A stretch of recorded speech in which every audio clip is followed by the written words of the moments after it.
بسم اللہ الرحمن الرحیم۔ محترم ناظرین السلام علیکم۔ حضرت جعفر بن سلیمان رحمۃ اللہ علیہ فرماتے ہیں کہ حضرت مالک بن دینار رحمۃ اللہ علیہ نے فرمایا، ایک مرتبہ حج کے موسم میں خانہ کعبہ کا طواف کر رہا تھا۔ حاجیوں اور عمرہ کرنے والوں کی اتنی کثیر تعداد تھی کہ انہیں دیکھ کر مجھے تعجب ہوا۔ میرے دل میں یہ خواہش تھی کہ کاش کسی طرح مجھے معلوم ہو جائے کہ ان لوگوں میں سے اللہ کی بارگاہ میں کون مقبول ہے، تاکہ میں اس کو مبارکباد دوں، اور جس کے بارے میں معلوم ہو جائے کہ یہ مردود ہے اور اللہ کی بارگاہ میں اس کا حج قبول نہیں، تو اس کو نیکی کی دعوت دوں اور اس کے لیے دعا کروں۔ جب رات کو میں سویا تو خواب میں کسی کہنے والے نے کہا، اے مالک بن دینار، تو حاجیوں اور عمرہ کرنے والوں کے بارے میں فکر مند ہے، تو سن، اس مرتبہ اللہ نے ہر چھوٹے بڑے، مرد و عورت، سفید و سیاہ رنگت والے، عربی و عجمی، الغرض ہر حج اور عمرہ کرنے والے کو بخش دیا ہے، لیکن ایک شخص کی مغفرت نہیں کی گئی۔ اللہ کا اس شخص پر بہت زیادہ غضب و غصہ ہے اور اللہ تعالیٰ اس سے سخت ناراض ہے۔ اس کا حج قبول نہیں کیا گیا بلکہ اس کے منہ پر مار دیا گیا ہے۔ حضرت مالک بن دینار رحمۃ اللہ علیہ فرماتے ہیں، اس خواب کے بعد میری جو حالت ہوئی اسے اللہ ہی بہتر جانتا ہے۔ میں نے یہ گمان کر لیا کہ وہ مغضوب شخص شاید میں ہی ہوں اور اللہ مجھ سے ناراض ہے۔ میں بہت پریشان رہا، سارا دن اسی غم و فکر میں گزر گیا۔ پھر دوسری رات تھوڑی دیر کے لیے میری آنکھ لگی تو پھر مجھے اسی طرح کا خواب نظر آیا اور ایسی ہی غیبی آواز سنائی دی۔ پھر کہا گیا، اے مالک بن دینار، تو وہ نہیں جس کا ذکر کیا جا رہا ہے، بلکہ وہ خراسان کا ایک شخص ہے جو بلخ شہر میں رہتا ہے۔ اس کا نام محمد بن ہارون بلخی ہے۔ اللہ اس سے شدید ناراض ہے، اس کا حج قبول نہیں۔ حضرت مالک بن دینار رحمۃ اللہ علیہ فرماتے ہیں، میں صبح خراسان سے آئے ہوئے حاجیوں کے قافلے میں گیا، انہیں سلام کیا اور ان سے پوچھا، کیا تم میں بلخ شہر کے حجاج موجود ہیں؟ انہوں نے کہا، ہاں، ہم میں بلخ شہر کے کئی حاجی موجود ہیں۔ میں نے پھر پوچھا، کیا تم میں کوئی محمد بن ہارون بلخی ہے؟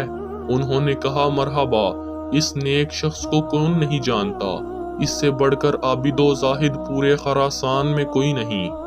حضرت مالک بن دینار رحمۃ اللہ علیہ فرماتے ہیں کہ مجھے ان لوگوں کی زبانی اس کی تعریف سن کر بڑا تعجب ہوا، کیونکہ خواب میں معاملہ اس کے برعکس تھا۔ بہرحال میں نے ان سے پوچھا، اس وقت وہ کہاں ہے؟ لوگوں نے کہا، وہ 40 سال سے مسلسل روزے رکھ رہا ہے اور ساری رات عبادت میں گزار دیتا ہے۔ اگر تم اسے تلاش کرنا چاہتے ہو تو مکہ مکرمہ کے کسی ٹوٹے پھوٹے مکان میں تلاش کرو، وہ ایسی ہی جگہوں میں قیام کرتا ہے۔ ان لوگوں سے یہ معلومات حاصل کرنے کے بعد میں مکہ مکرمہ کے ویران علاقے کی طرف چلا گیا اور اس ابن ہارون کو ڈھونڈنے لگا۔ بالآخر ایک دیوار کے پیچھے میں نے ایک شخص کو دیکھا۔ میں نے جان لیا کہ یہی ابن ہارون ہے۔ اس کی حالت یہ تھی کہ اس کا سیدھا ہاتھ کٹا ہوا تھا اور اس ہاتھ کی ہڈی میں سوراخ کر کے زنجیر ڈالی گئی تھی۔ ابن ہارون نے اپنے کٹے ہوئے ہاتھ کو زنجیر کی مدد سے گردن سے لگایا ہوا تھا۔ اسی طرح اس نے اپنے قدموں میں بھی بیڑیاں ڈال رکھی تھیں اور وہ عبادت میں مشغول تھا۔ جب اس نے میرے قدموں کی آہٹ سنی تو وہ میری طرف متوجہ ہوا اور کہنے لگا، اے اللہ کے بندے، تو کون ہے اور کہاں سے آیا ہے؟ میں نے کہا، میرا نام مالک بن دینار ہے اور میں بصرہ شہر کا رہنے والا ہوں۔ وہ کہنے لگا، اچھا، تم وہی مالک بن دینار ہو جن کے علم اور زہد و تقوی کے ڈنکے پورے عراق میں بج رہے ہیں۔ میں نے کہا، عالم تو اللہ کی ذات ہے اور زاہد و عابد حضرت عمر بن عبدالعزیز رحمۃ اللہ علیہ ہیں۔ اگر وہ چاہیں تو خوب عیش و عشرت سے زندگی گزار سکتے ہیں، لیکن بادشاہت کے باوجود انہوں نے زہد و تقوی اختیار کیا اور دنیا سے بے رغبتی اختیار کی۔ ہمیں تو دنیاوی نعمتیں میسر ہی نہیں، اس لیے ان سے دور ہیں۔ اس نے مجھ سے کہا، اے مالک بن دینار، تم میرے پاس کس لیے آئے ہو؟ اگر تم نے میرے بارے میں کوئی خواب دیکھا ہے تو بیان کرو۔ میں نے کہا، مجھے تمہارے سامنے وہ خواب بیان کرتے ہوئے شرم محسوس ہو رہی ہے۔ تو وہ کہنے لگا اے مالک بن دینار تم نے جو خواب دیکھا ہے وہ بیان کرو اور مجھ سے شرم نہ کرو۔ حضرت مالک بن دینار رحمت اللہ علیہ فرماتے ہیں کہ بالآخر میں نے اسے اپنا خواب سنایا۔ خواب سن کر وہ کافی دیر تک روتا رہا، پھر کہنے لگا اے مالک بن دینار مسلسل 40 سال سے میرے بارے میں حج کے موقع پر اسی طرح کا خواب کسی نیک و زاہد بندے کو دکھایا جاتا ہے اور اسے بتایا جاتا ہے کہ میں جہنمی ہوں۔ مالک بن دینار رحمت اللہ علیہ فرماتے ہیں کہ یہ باتیں سن کر میں نے اس سے پوچھا کیا تیرے اور اللہ عز و جل کے درمیان کوئی بہت بڑا گناہ حائل ہے؟ اس نے کہا ہاں، میرا گناہ زمین و آسمان اور عرش و کرسی سے بھی بڑا ہے۔ میں نے کہا مجھے تم اپنا وہ گناہ بتاؤ تاکہ میں لوگوں کو اس کے ارتکاب سے بچاؤں اور انہیں اس گناہ سے ڈراؤں جس کی سزا تم بھگت رہے ہو۔ وہ کہنے لگا اے مالک بن دینار میں شراب کا عادی تھا اور ہر وقت شراب کے نشے میں مدہوش رہتا تھا۔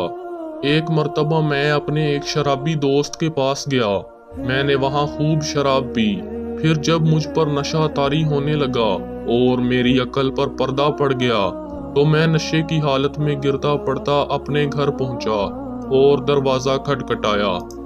میری زوجہ نے دروازہ کھولا، میں گھر میں داخل ہوا تو میری والدہ تنور میں آگ جلا کر لکڑیاں ڈال رہی تھی اور اس میں خوب آگ بھڑک رہی تھی۔ جب میری والدہ نے مجھے نشے کی حالت میں دیکھا تو میری طرف آئی، میں لڑکھڑا کر گرنے لگا تو اس نے مجھے تھام لیا اور کہنے لگی آج شعبان المعظم کی آخری تاریخ ہے اور رمضان المبارک کی پہلی رات شروع ہونے والی ہے۔ لوگ صبح روزہ رکھیں گے اور تیری صبح اس حالت میں ہوگی کہ تو شراب کے نشے میں ہوگا، کیا تجھے اللہ سے حیا نہیں آتی؟ یہ سن کر مجھے غصہ آ گیا اور میں نے ایک گھونسا اپنی والدہ کے سینے پر مارا اور اسے اٹھا کر جلتے ہوئے تنور میں ڈال دیا۔ میں اس وقت نشے میں تھا اور میرے ہوش و حواس بحال نہ تھے۔ جب میری زوجہ نے یہ دردناک منظر دیکھا تو اس نے مجھے دھکیل کر ایک کوٹھری میں بند کر دیا اور باہر سے کنڈی لگا دی تاکہ پڑوسی میری آواز نہ سن سکیں اور انہیں معاملے کی خبر نہ ہو۔ میں اسی طرح نشے کی حالت میں پڑا رہا۔ جب رات کافی گزر گئی تو مجھے ہوش آیا، اب میرا نشہ دور ہو چکا تھا۔ میں دروازے کی طرف بڑھا تو دروازہ بند تھا۔ میں نے اپنی زوجہ کو آواز دی کہ دروازہ کھولو۔ اس نے بڑے سخت لہجے میں جواب دیا، میں دروازہ نہیں کھولوں گی۔ میں نے کہا آخر تم مجھ سے اتنی ناراض کیوں ہو؟ آخر میں نے ایسی کون سی خطا کی ہے؟ اس نے کہا تو نے اتنی بڑی خطا کی ہے کہ تو اس لائق ہی نہیں کہ تجھ پر رحم کیا جائے۔ میں نے کہا آخر بات کیا ہے؟ مجھے بھی تو معلوم ہو کہ میں نے کیا بری حرکت کی ہے۔ میری زوجہ نے کہا تو نے اپنی ماں کو قتل کر دیا ہے اور اسے جلتے ہوئے تنور میں ڈال دیا ہے اور اب وہ جل کر کوئلہ بن چکی ہے۔ جب میں نے یہ بات سنی تو مجھ سے رہا نہ گیا اور میں نے دروازہ اکھاڑ پھینکا اور تنور کی طرف لپکا۔ جب تنور میں دیکھا تو میری والدہ جل کر کوئلہ ہو چکی تھی۔ میں یہ حالت دیکھ کر بہت افسردہ ہوا اور الٹے قدموں ٹوٹے ہوئے دروازے کی طرف بڑھا، اپنا ہاتھ چوکھٹ پر رکھا اور اس ہاتھ کو کاٹ ڈالا جس سے میں نے اپنی والدہ کو گھونسا مارا تھا۔ پھر میں نے لوہا گرم کر کے اس ہاتھ کی ہڈی میں سوراخ کیا اور اس میں زنجیر ڈال کر گلے میں لٹکا لیا، پھر اپنے دونوں پاؤں میں بھی بیڑیاں ڈال لیں۔ اس وقت میری ملکیت میں 8000 دینار تھے، وہ سب کے سب میں نے غروب آفتاب سے قبل صدقہ کر دیے۔ 26 لونڈیاں اور 23 غلام آزاد کیے اور اپنی تمام جائیداد اللہ عز و جل کے نام پر وقف کر دی۔ اب مسلسل 40 سال سے میری یہ حالت ہے کہ دن میں روزہ رکھتا ہوں اور ساری رات اپنے پروردگار کی عبادت کرتا ہوں اور 40 دن کے بعد کھانا کھاتا ہوں۔ صرف افطاری کے وقت تھوڑا سا پانی اور کوئی معمولی سی چیز کھا لیتا ہوں۔ میں ہر سال حج کرنے آتا ہوں اور ہر سال کسی عالم و زاہد کو میرے متعلق ایسا ہی خواب دکھایا جاتا ہے جیسا کہ آپ کو دکھایا گیا ہے۔ یہ ہے میری ساری داستان عبرت کا نشان۔ حضرت مالک بن دینار رحمت اللہ علیہ فرماتے ہیں، یہ سن کر میں نے اس کے چہرے کی طرف اپنا ہاتھ بڑھایا اور کہا، اے منحوس انسان، قریب ہے کہ جو آگ تجھ پر نازل ہونے والی ہے وہ ساری زمین کو جلا دے۔ پھر میں وہاں سے ایک طرف ہو گیا اور ایک جگہ چھپ گیا تاکہ وہ مجھے دیکھ نہ سکے۔ جب اس نے محسوس کیا کہ میں جا چکا ہوں تو اس نے اپنا ہاتھ آسمان کی طرف اٹھایا اور اللہ تعالیٰ سے اس طرح مناجات کرنے لگا، اے غموں اور مصیبتوں کو دور کرنے والے، اے مجبور اور پریشان حال لوگوں کی دعائیں قبول کرنے والے، اے میری امیدوں کی لاج رکھنے والے، اے گہرے سمندروں کو پیدا کرنے والے، اے میرے پاک پروردگار، اے وہ ذات جس کے دستے قدرت میں تمام بھلائیاں ہیں، تیری رضا چاہتا ہوں اور تیری ناراضگی سے پناہ مانگتا ہوں۔ تو اپنے عفو درگزر اور کرم کے صدقے مجھے عذاب سے محفوظ رکھ اور مجھے اپنی ناراضگی سے بچا۔ اے میرے پاک پروردگار، میں تیری تعریف نہیں کر سکتا، تو ایسا ہی ہے جیسا تو نے اپنی تعریف خود بیان فرمائی۔ اے میرے رحیم و کریم پروردگار، تو میری امیدوں کی لاج رکھ لے، بے شک میں تجھ سے تیری رحمت کا طالب ہوں۔ مجھے یقین ہے کہ تو میری دعا رد نہیں کرے گا، میں صرف تجھ ہی سے دعا کرتا ہوں۔ اے اللہ، موت سے پہلے مجھے اپنی رضا کی خوشخبری سنا دے اور مجھے اپنے عفو و کرم کی ایک جھلک دکھا دے۔ حضرت مالک بن دینار رحمت اللہ علیہ فرماتے ہیں کہ اس کی یہ رکت انگیز مناجات سن کر میں اپنی منزل کی طرف لوٹ آیا۔ پھر جب رات کو نیند آ گئی تو دل کی آنکھیں کھل گئیں۔ مجھے خواب میں پیارے آقا حضرت محمد صلی اللہ علیہ وآلہ وسلم کی زیارت نصیب ہوئی۔ آپ صلی اللہ علیہ وآلہ وسلم نے ارشاد فرمایا، اے مالک بن دینار، تو لوگوں کو اللہ کی رحمت اور اس کے عفو و کرم سے مایوس مت کر، بے شک اللہ محمد بن ہارون کے افعال سے باخبر ہے اور اللہ نے اس کی دعا قبول فرما کر اس کی خطاؤں کو معاف فرما دیا ہے۔ تو صبح اس کے پاس جانا اور اس سے کہنا، بے شک اللہ بروز قیامت میدان محشر میں تمام اولین و آخرین کو جمع فرمائے گا۔ اگر کسی سینگ والے جانور نے بغیر سینگ والے جانور کو مارا ہوگا تو اس کو بدلہ دلوائے گا اور ذرے ذرے کا حساب لے گا۔ اللہ فرماتا ہے، مجھے اپنی عزت و جلال کی قسم، میں ذرے ذرے کا حساب لوں گا، اور اگر کسی نے ذرہ بر بھی ظلم کیا ہوگا تو مظلوم کو ظالم سے اس کا حق دلواؤں گا۔ اے ابن ہارون، کل بروز قیامت اللہ عز و جل تجھے اور تیری ماں کو اکٹھا کرے گا اور تیرے بارے میں فیصلہ ہوگا۔ فرشتے تجھے مضبوط زنجیروں میں جکڑ کر جہنم کی طرف دھکیل دیں گے، پھر تو دنیاوی 3 دن اور 3 رات کے برابر جہنم کی آگ کا مزہ چکھے گا، کیونکہ اللہ فرماتا ہے کہ میں نے یہ بات لازم کر لی ہے کہ میرا جو بندہ بھی ناحق کسی جان کو قتل کرے گا یا شراب پیے گا تو میں اسے جہنم کی آگ کا مزہ ضرور چکھاؤں گا، حتیٰ کہ وہ کیسا ہی برگزیدہ کیوں نہ ہو۔ اے ابن ہارون، پھر اللہ عز و جل تیری ماں کے دل میں تیرے لیے رحم ڈالے گا اور اس کے دل میں یہ بات ڈالے گا کہ وہ اللہ سے سوال کرے گی کہ اے اللہ، تو میرے بیٹے کو بخش دے۔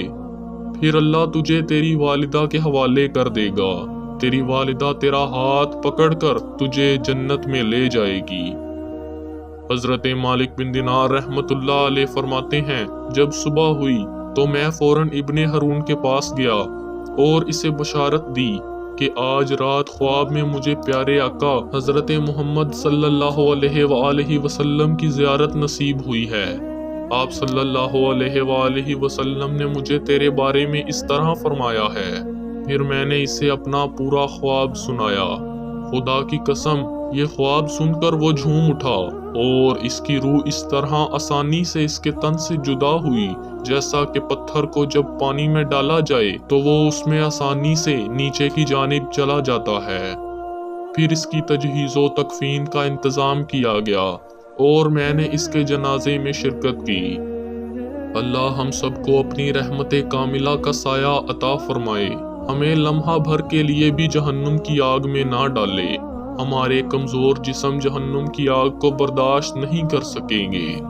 اللہ ہم سب کو اپنی ماں کی اطاعت اور فرما برداری کرنے کی توفیق عطا فرمائے اور اپنے والدین کی عزت کرنے کی توفیق عطا فرمائے، آمین۔